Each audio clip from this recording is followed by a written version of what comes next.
to be talking about dealing with the dead, particularly with smells that come from having to deal with the dead. There isn't going to be anything graphic in here, at least not too graphic, but I'm still not even going to bother trying to monetize it for YouTube because I know how they are with just talking about people being dead.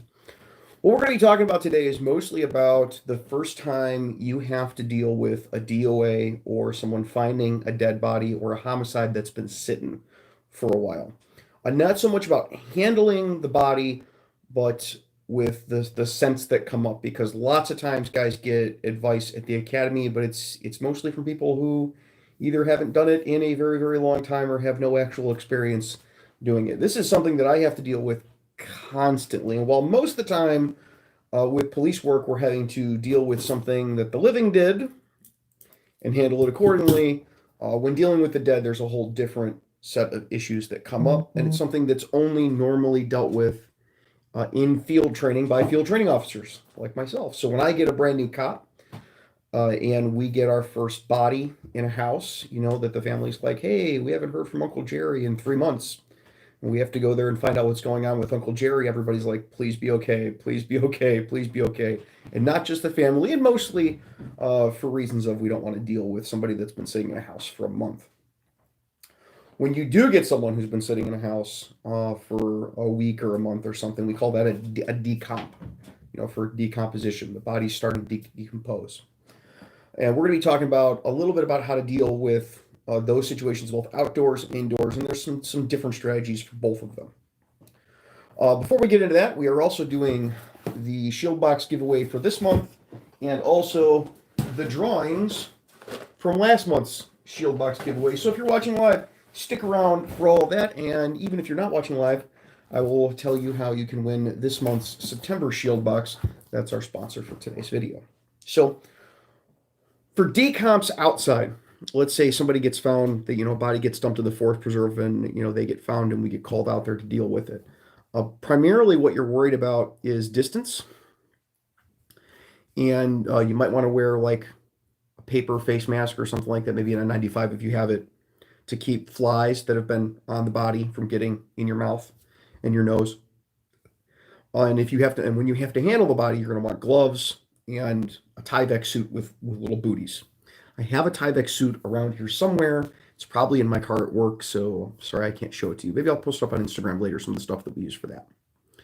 And this is mostly from contact. You don't want to have direct contact with the body when it's been decomposing. Now, somebody that's fresh, we're still going to wear gloves, but we're less worried about it. A fresh dead body is less likely to transmit any type of disease, as far as I know, to us.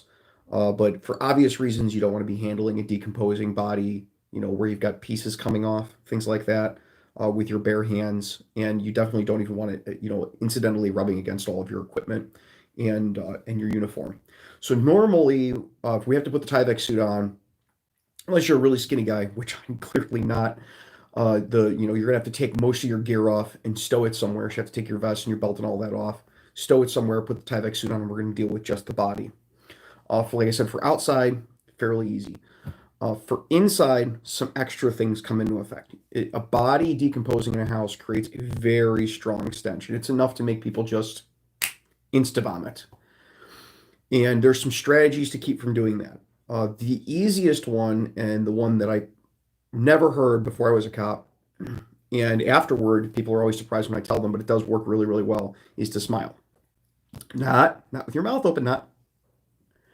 No. If you walk into a house and you smell the distinct odor of a dead body and you know you're going to have to go in there and find it before you do any of the other stuff to make it less bad, what you want to do is smile like this as hard as you can.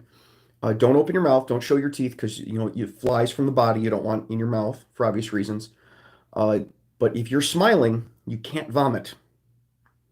I don't know why it works. I'm not a doctor. I'm not even going to pretend to understand why it works.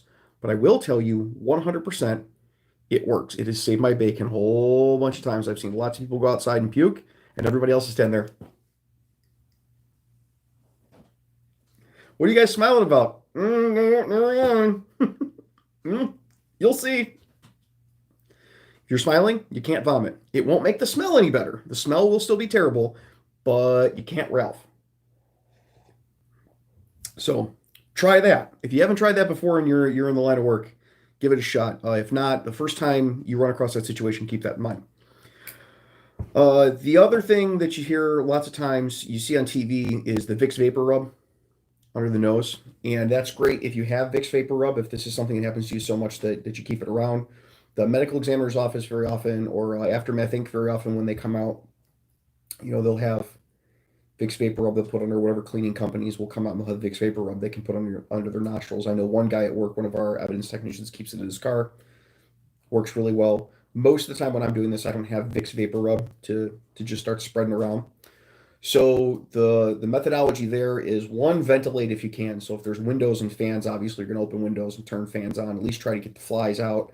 This can create more problems though with ventilating in an apartment building. You leave the hallway door open and ventilate from the outside in. You always want to suck air out. Don't blow fans into the apartment.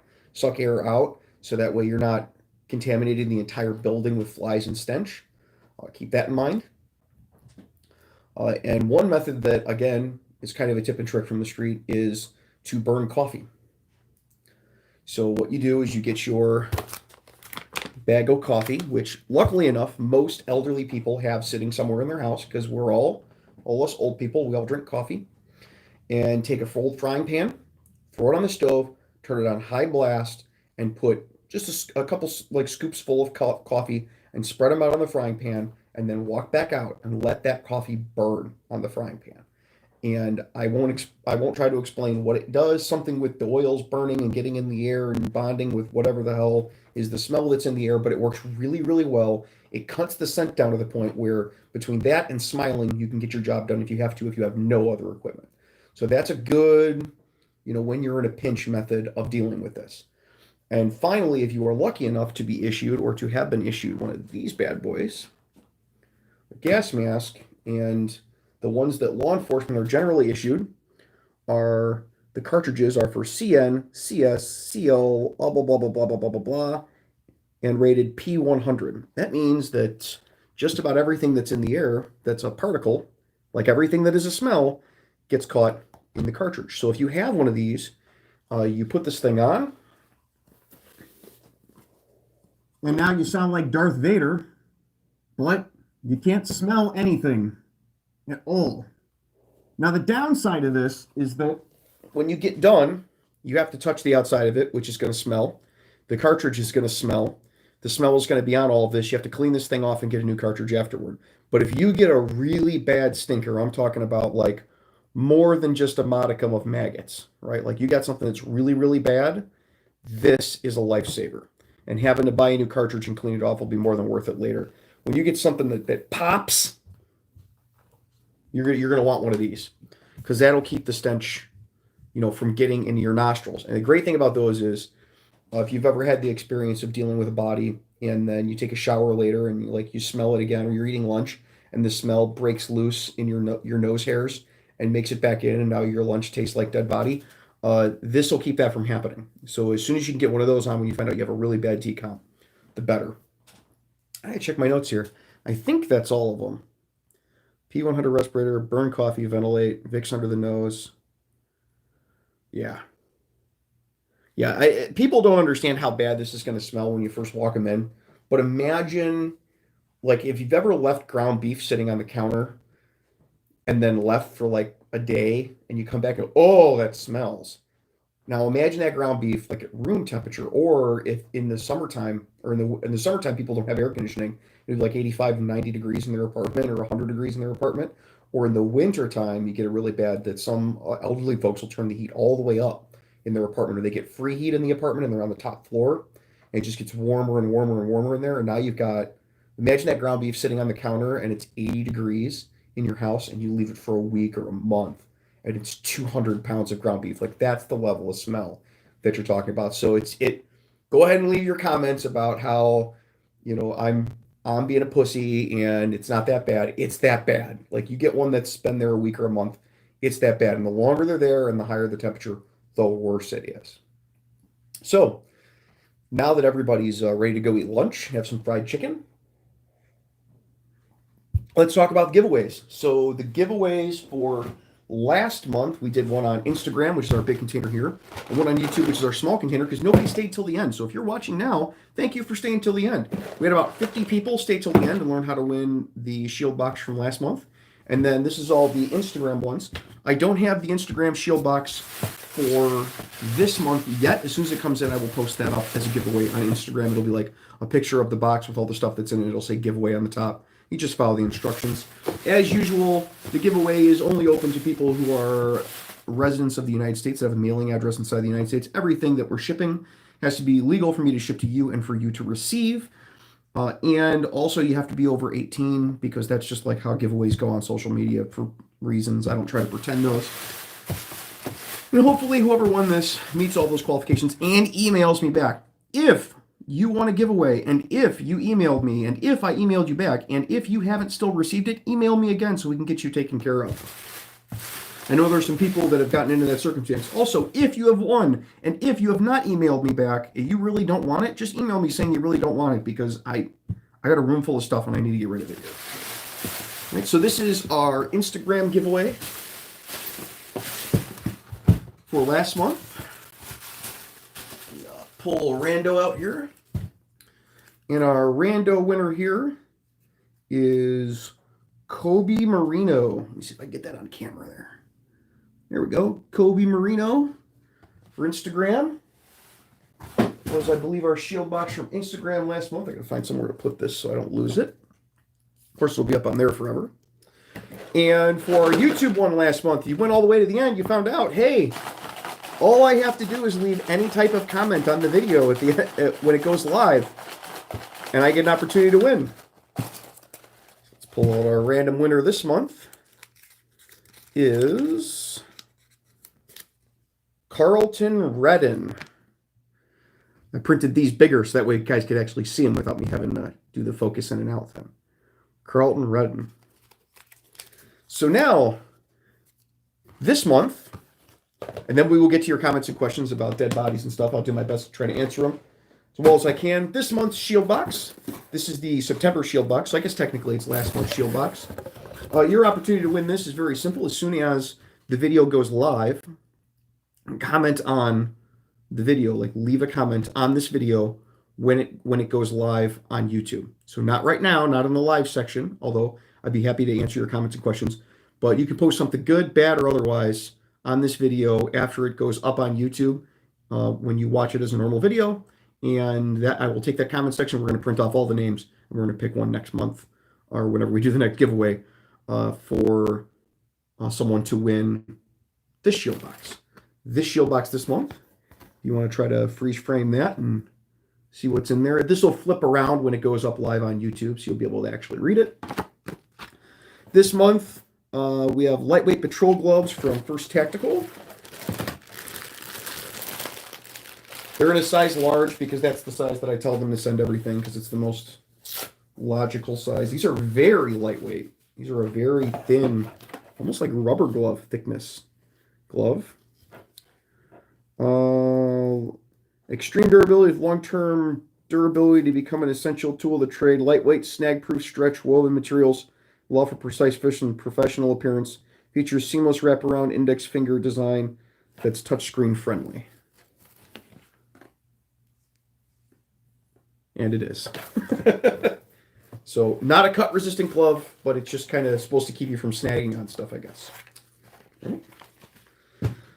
Rapid access pistol pouch from 221B.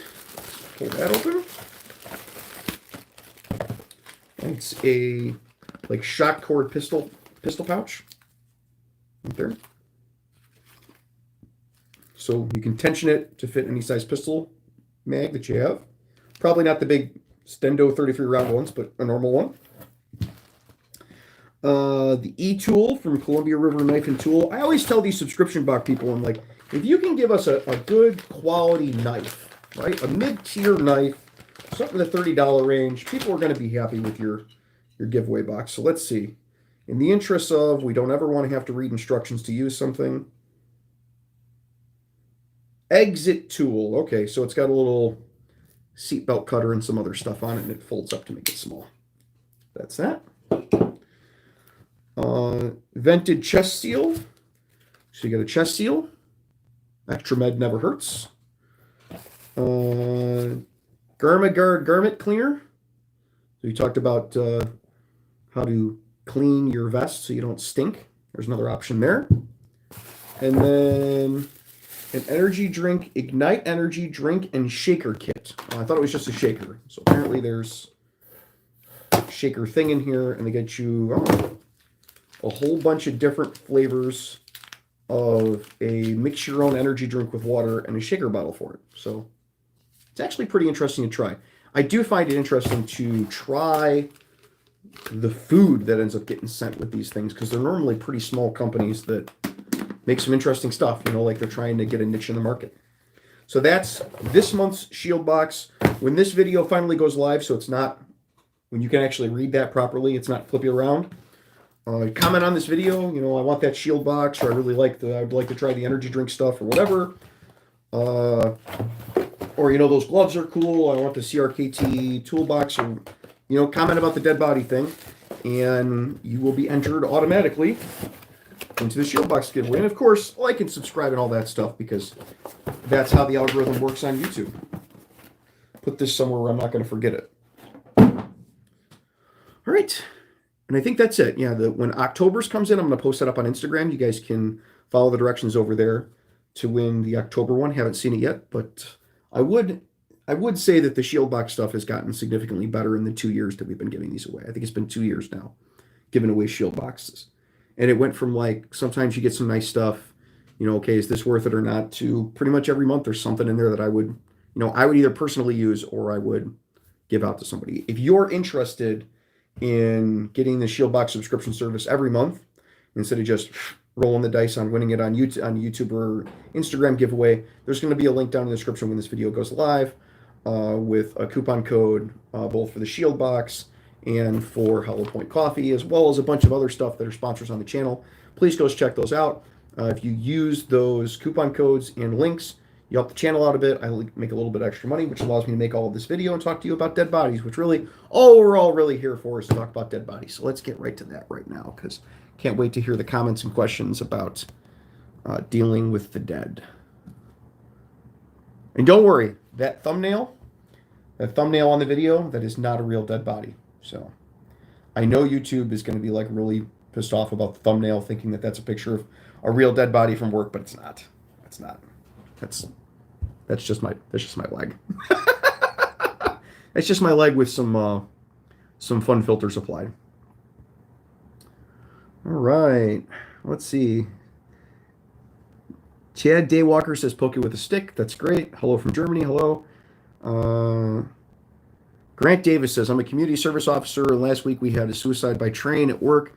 First time I've seen a dead body, not in a funeral home. Trains are really rough because very often people will go under the wheels, and then you've got lots of pieces to deal with.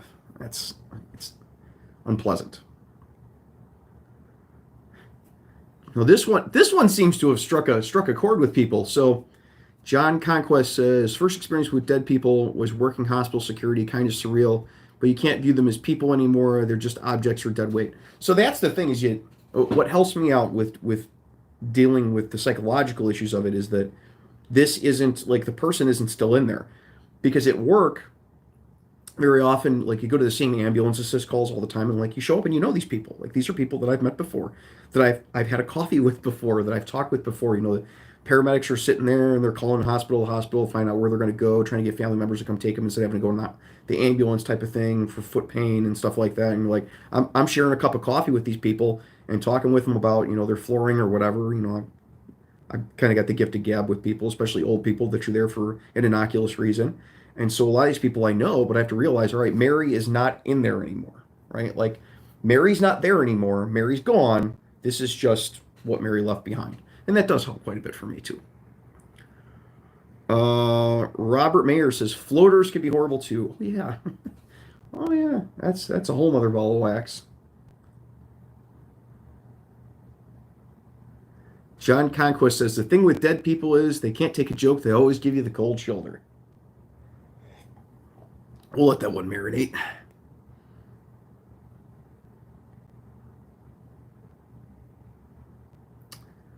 Graphic output says, I work secured in our local hospital. We have the morgue and service 20 surrounding counties. We see everyone that passes. Floaters are the worst. Definitely need the canister mask. It's interesting because here, not everybody goes to the ME's office. Not everything's an ME case. Most of the time, you have what do they determine it? What do they call it? They call it something like an observed death, right? So like the family goes to sleep, and grandma that's had, she's 85 years old and has had cancer for 4 years. She passes, and it's an expected death. And the doctors, they've already got the doctor all set lined up for, their death certificate. And most of the dead bodies that we get, that's where we're getting them from our end, right? Not people that pass in a hospital, but people that pass at home. Very often they just get turned right over to the funeral home. If it's not a decomp case, they go, all right, well, everybody knew Betty was going to pass away at 96 someday here, and she just gave out in bed one night. They came to check on her, and she was gone.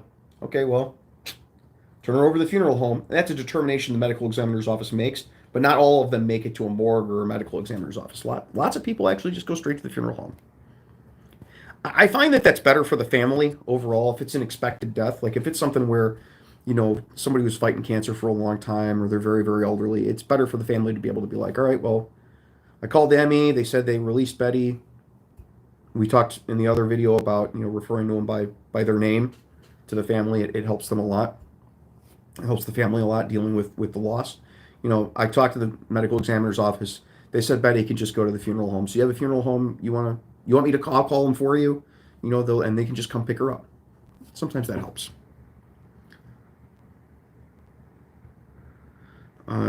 Robert Humide says, interesting topic. Security guards in condos get this from time to time. Yeah, especially if you've got an elderly living facility. We've got guys that work side jobs in like the trailer parks that are just for 55 and older, and sometimes you get that at the trailer park. Carl Homebaker says, when they start oozing through the furniture. I personally find it worse when they start oozing through the floor into the apartment below and then get found. Sometimes you get that in the deep summer or deep winter because people will seal up their apartment from drafts when they pass away inside, and no one notices until they start oozing through the floor. That's fun.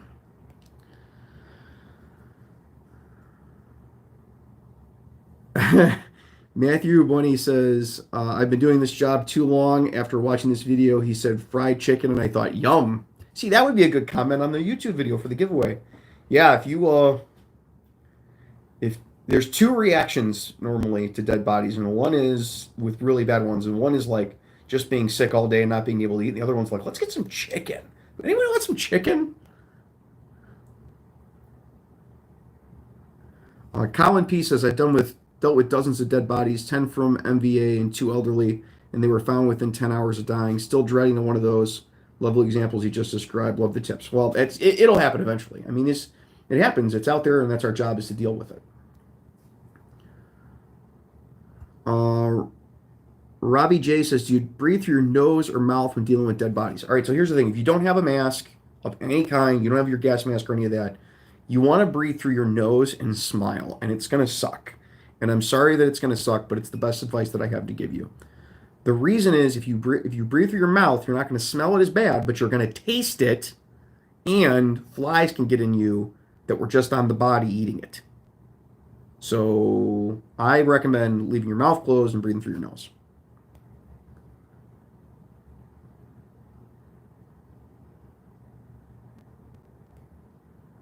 Brandon, random citizen says the cartridges for the mask are like $10 if anybody's wondering. Yeah, they're not expensive during normal times. Now, during deep COVID times, these were going for like $125, and these were $2,000 masks. But in normal times, this is like $250, $300, and the cartridges aren't expensive at all. They're especially not expensive if somebody leaves the evidence room or the inventory room in the basement unlocked. You can get them pretty much free there. And of course, I mean, if you're using it for work, it's not like you're stealing it, right? Like, they leave the door open, and that's the inventory room. You go get one, and you tell the guy later, like, hey, I got a new cartridge because we had a stinker. Where I'm at, nobody has a problem with that.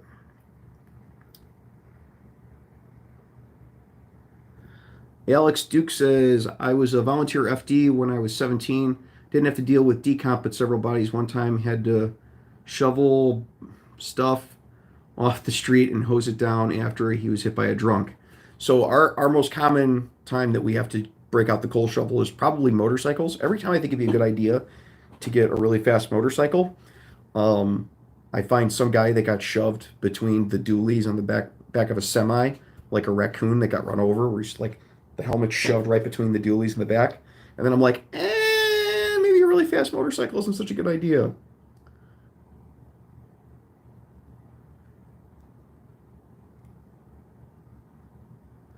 Kentucky first responder says, so how many dead bodies do you see in a day? I don't. On my average day, I won't see a dead body. However, in the average week, I generally will. So somewhere in that realm, it's not uncommon at all to have to deal with a body from something. Thankfully, decomps are fairly rare. Maybe 4 or 5 times a year, I get called to something that's a legit decomp. Like sometimes, get somebody's been around for a couple days and they're starting to get a little stinky, and you move them, and it gets way worse. But a legit decomp where you walk in the building, you're like, whoa! I mean, that's just a couple times a year.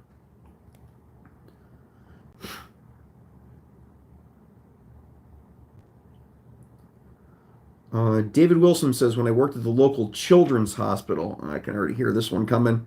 They had our department security on every morgue-related activity, worst part of the job. Oh, yeah. No, I'm not giving away handcuffs. And Desham says, what flashlight would you recommend? There's no way for me to recommend one.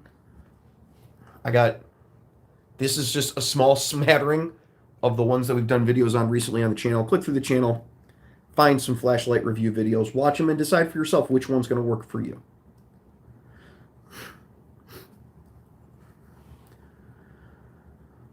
Colin P says, the most fascinating thing I found out in FTOs and never thought about was once you die, your property of the county until the coroner office releases you. I mean, that's kind of true. It's your evidence. But the way it works here is you're basically evidence. And then the family can come claim you later.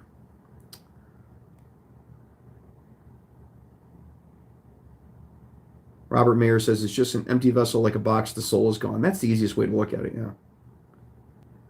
Irene House says, how do you handle children, Tommy?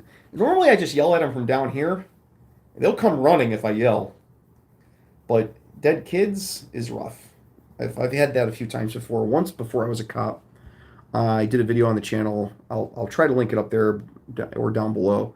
A cop's first time. And it was from before I was a cop. A little girl on a bad motor vehicle accident that I pulled up on that died yeah. So that's rough. You don't deal with it very easily. Is Lux Pro flashlight a good flashlight? I have no idea.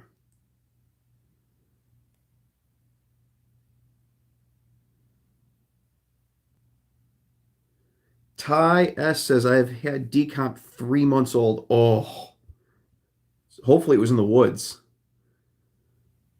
Kentucky first responder says, how do you cope with after dealing with the dead? I normally just go get some fried chicken and coffee. I feel better a little while later. Get a little caffeine in me, get something to eat. I'm better. You have a story on an odd death? It's not, I don't, like, I know some people like to come on YouTube and pour their heart out about the weirdest stuff that they've ever had at work and things like that, but I find it in poor taste to talk about people's dead. Like to tell stories on the internet about, hey, this one time this guy was doing blah, blah, blah, blah, blah. Like, unless there's something about it that adds to the conversation, I don't want to just tell stories about other people's family members that passed away, right? Like the guy with the helmet in the back of the tractor trailer. Hopefully his family doesn't know that his helmet was stuck in the back of the tractor trailer. But if they did, hopefully they can appreciate that. I would tell people like, hey, maybe you should be careful with the really fast motorcycle because you could end up like the guy with the helmet caught in the back of the tractor trailer. But other stories about people's, family members that died, I find it in poor taste. It's just like the use of force stuff. Like I got lots of cool use of force stories. And if you find me at a trade show and buy me a rum and coke, maybe I'll sit down and we'll tell you a couple funny use of force stories. But going on the internet and telling people about what happened to their family member, it's just,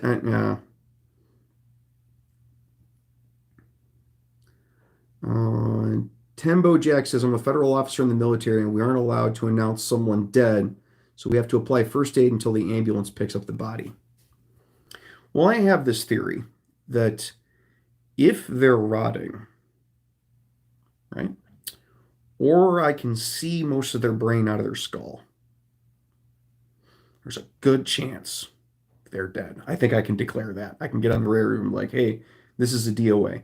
Now, what we do is we get there and we call the ambulance, and they do what's called confirm 000, which is they hook the leads up to the body and make sure there's absolutely no sign of life. And they call a doctor and they send that information electronically to the doctor, and the doctor declares death. The doctor's the one that declares death. However, if I call for a 1 month decomp, the paramedics are going to get there and they're going to be like, he's dead.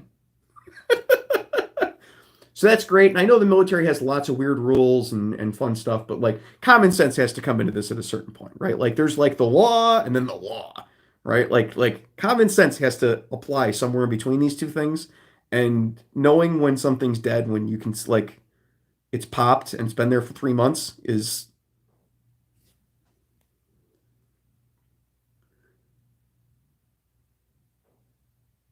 Andrew Scott says, my first one was unattended, found about 28 days.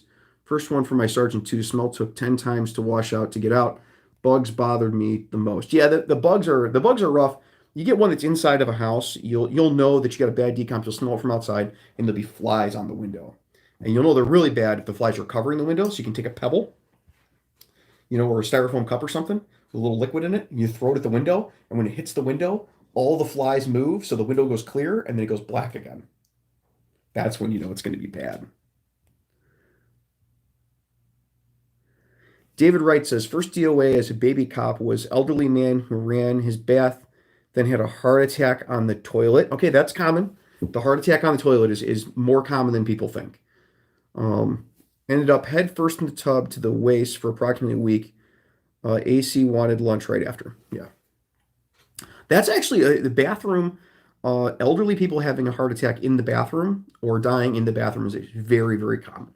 Lots of slip and falls and hit the heads, especially people that have any type of illness. It's something like Parkinson's disease, but there's a couple other ones that cause stability issues and tics that are often like misconstrued as Parkinson's disease.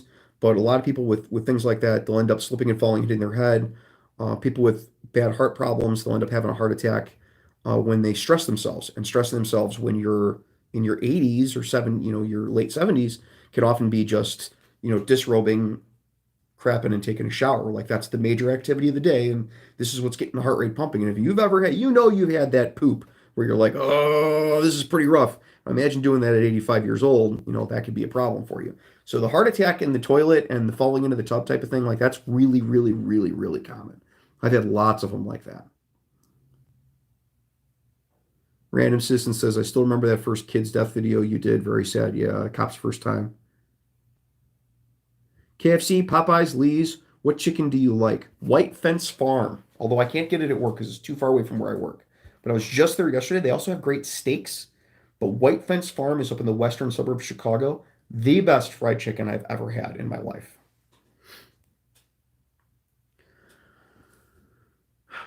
After the coroner, all right, so Carl says, after the coroner picked up a 3-month decomp found due to the flies, the landlord put the mattress out he was laying on out at the curb. I went by the next day and saw some scrappers loading them. That doesn't shock me at all. My first was a wheelchair-bound older guy that hung himself from his back. Oh, dude. That's rough. I'm sorry. Gamer Six Gun says, my first DOA as an EMT was an old lady who dropped in the bathroom. Like I said, it's very, very common. She's flat on her back with her walker still in her hands. Yep. That's also very common. Still holding things that they're like clutching onto, trying to not fall. That's pretty normal, actually. Carl says, vagus nerve runs from your brain to your heart, the way, but by the way of your dookie. God does have a sense of humor. I will have to take your word for it because I don't know anything about the vagus nerves. So there it is. If you want to win this month's Shield Box, this video, we're going to log off here in a second. Go down below, leave a comment on the video. If you're seeing this reversed, you're watching it live. So if you're watching this and it says police and it's written so that you can actually read it, Go ahead and leave a comment down below, and next month I will cut them out like I did this month, and we will pick a winner. I'd also love to hear all of your comments and questions about dealing with dead bodies. I do my best to answer them. I'm no expert in dead bodies. I'm not the medical examiner, but I've dealt with my fair share of them as a cop and gotten a lot of new guys through their first experience with them. Hopefully, you guys enjoyed this little adventure in free field training. Definitely not going to get monetized. And until next week, you guys be safe. Take care of each other.